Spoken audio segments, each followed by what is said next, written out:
naomba upeleke delivery mizigo kwa sababu unaenda njia moja utaiunganisha. Huu hapa umeshalipiwa. Huu hapa hajalipia, atakupa 40,000 pamoja na delivery 50,000. Sheria za kazi ni zile zile Greyman. Uwe na customer care nzuri.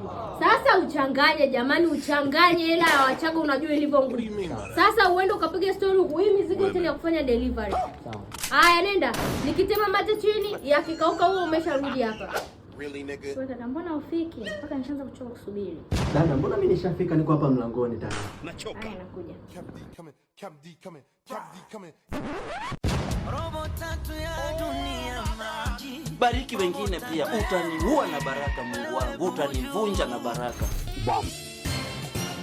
Oh my God. You see? As long as uko na mimi, nitafanya kila kitu ili mradi wewe enjoy. Kweli baby. Kweli? Okay, let me kiss you.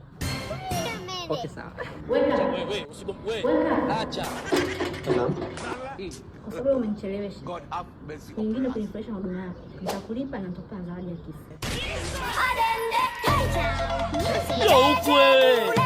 Huku unacheza mtazo, sijali kwa Mungu soma nini. Don't lie. Unataka nikupe saluti kwa kile unafanya. Sasa let me kiss you. I like it. Hold up. Oh, gharama zake kwa kazi uzofanya pamoja na delivery shilingi ngapi? Wewe hapo nipe jero tu inatosha.